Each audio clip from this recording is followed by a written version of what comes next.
핵분열 이론을 연구한 사람은 원자폭탄 투하에 책임이 없다. 그러나 원자폭탄을 만든 사람은 다르다. 그는 응분의 책임을 져야 한다. 과학자는 한 개인의 차원이 아니라 인간 공동체의 차원에서 행동해야 하기 때문이다. 과학자는 자신의 연구 활동을 사회와의 연관성 안에서 생각해야 한다. 원자폭탄을 만든 미국의 물리학자들은 정치적인 영향력을 행사하는데 너무 소극적이었다는 비난을 면할 수 없을 것이다. 그들은 원자폭탄의 역효과를 연구 초기부터 이미 충분히 알고 있었을 것이기 때문이다. 독일 물리학자, 양자역학의 불확정성을 발표한 천재 물리학자, 1932년 노벨 물리학상을 수상하며 1인자 아인슈타인과 더불어 양자역학의 거장으로 불리는 양자역학의 2인자 베르너 하이젠베르크의 어록입니다. 먼저 가치 중립성이란 용어의 의미를 알아보겠습니다. 다양한 백과사전에서 추려보았습니다. A사전의 정의입니다. 가치 판단이나 가치 주장에 대하여 관여하지 않거나 편견을 두지 않는 상태 또는 여러 가지 가치를 보다 적극적으로 공정하게 수용하여 중립성을 유지할 수 있는 상태. B사전의 정의입니다. 여러 가지 가치 주장이나 가치관에 찬성하거나 반대하지 않으려는 무관심의 상태 혹은 전적으로 거기에 개입하기를 거부하는 상태. C사전의 정의입니다. 보다 적극적으로 모두를 공정하게 수용하여 중립성을 유지할 수 있는 상태. 요약하면 연구 대상에 대해 특정 가치를 개입시키거나 편견을 부여하지 않고 중립적 입장에서 사실 그 자체에 대해 객관적이고 공정한 입장을 고수하는 상태를 말합니다. 대충 무슨 말인지 알 것 같습니다. 이제 여기에 과학이란 말을 추가하겠습니다. A사전의 정의입니다. 과학은 어디까지나 이론이고 발견 내지는 발명일 뿐 어떻게 어디에 사용할 것인지는 순전히 인간의 양심이나 의지에 달려있다. B사전의 정의입니다. 개인의 가치관이나 취향에 따라 과학 법칙 또는 이론으로부터 결론을 취사 선택할 수 없다. 만유인력은 우리가 바꿀 수 있는 것이 아니다. C사전의 정의입니다. 과학이론이나 법칙은 그 자체로 가치에 대한 판단과 결정을 내리지 못한다.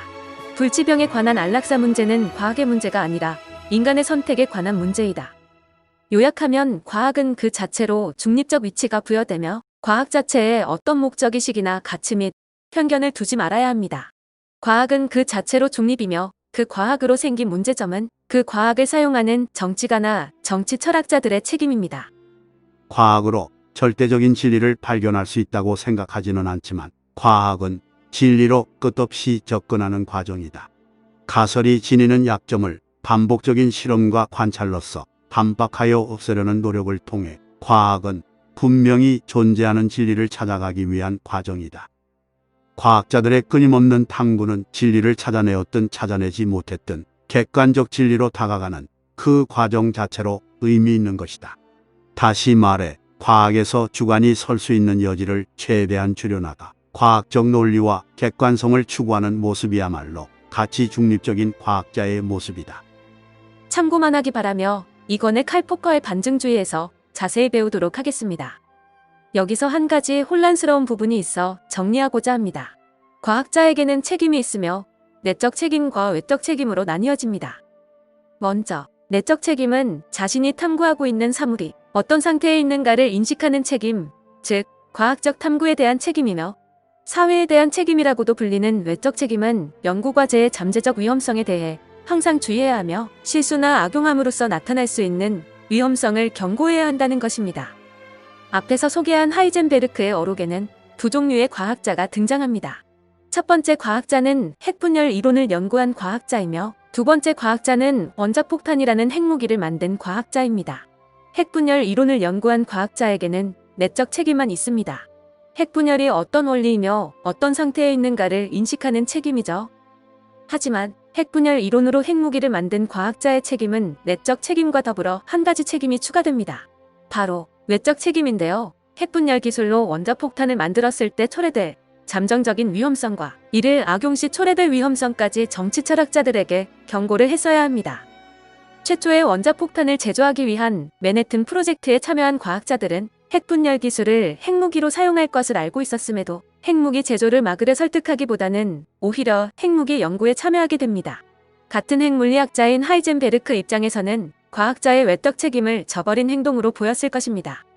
실제로 토부문고에 수록된 부분과 전체라는 책의 내용을 보면 원자폭탄의 제조는 당대 최고의 물리학자들을 보유한 독일이 미국보다 먼저 시작했음에도 미국이 먼저 완성하게 됩니다. 다양한 이유가 있겠지만 독일 물리학자 하이젠베르크에게 원자폭탄을 제조하라는 히틀러의 지시가 내려졌을 때 원자폭탄이 히틀러와 나치의 손에 넘어가게 되었을 경우를 고려하여 최대한 연구를 늦추게 됩니다.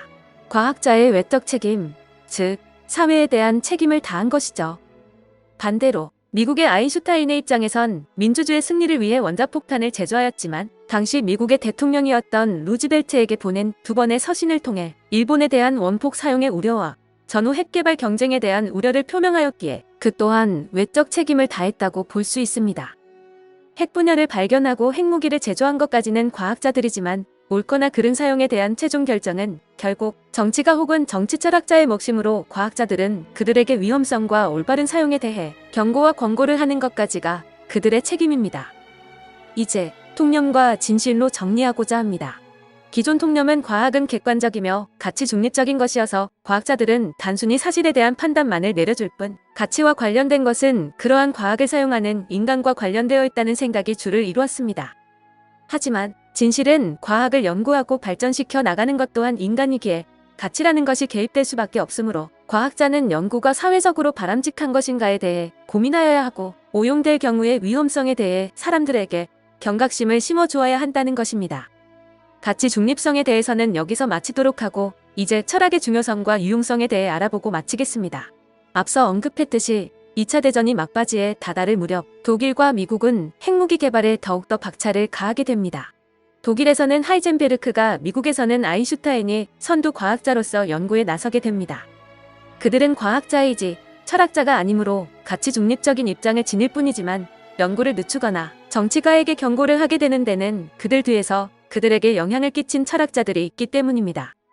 하이젠베르크에게는 독일의 핵무기 개발을 반대하는 철학자들이 아인슈타인에게는 미국의 핵무기 개발을 찬성하지만 오직 민주주의의 수호를 위해서만 사용해야 함을 철학자들이 지속적으로 상기시켜줍니다.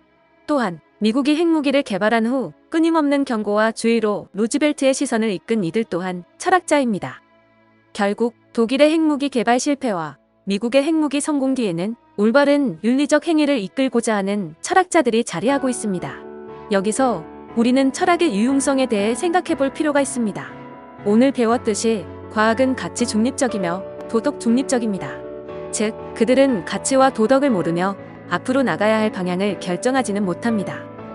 그렇기 때문에 과학의 갈 길을 올바르게 이끌어주기 위해 철학이 필요한 것입니다. 과학과 철학은 각각 장단점이 있습니다. 과학은 유용성과 실용성을 지니지만 도덕성과 윤리성은 모릅니다. 반대로 철학은 유용성과 실용성을 지니고 있지 않습니다. 하지만 철학은 도덕성과 윤리성이라는 강력한 무기를 지니고 있습니다. 그 유명한 철학은 빵을 만들지는 못하지만 누구에게 빵을 나눠줄지를 결정한다는 말에서 그 의미를 추론할 수 있습니다. 결국 과학이 인류가 발전하기 위한 수단을 제공한다면 철학은 그 수단을 올바른 목적으로 이끌어줍니다.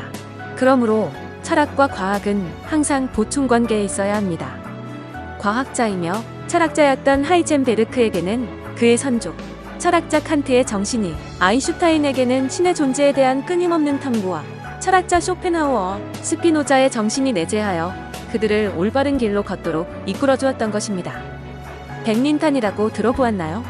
굉장히 밝게 빛나는 특징이 있어 암흑같이 어두울 때 주위를 밝게 비추는 조명탄으로 사용됩니다. 하지만 또 한 가지의 특징이 있습니다. 한번 몸에 붙으면 그 부분을 도려낼 때까지는 꺼지지 않습니다. 인류가 만든 가장 고통스러운 무기라고 불릴 정도이기 때문에 제네바 협정에서 인간 살상 용도로는 금지하였습니다. 하지만 백린탄이 현재 사용되고 있습니다. 이스라엘의 팔레스타인 민간인 공격, 러시아가 IS가 점령한 민간인 지역을 공격할 때도 사용되었습니다. 마지막 죽는 순간까지 최후의 고통을 안겨준 것이죠. 왜 그렇게까지 해야 했을까요? 깊이 생각해보는 시간이 되길 바랍니다. 수고하셨습니다.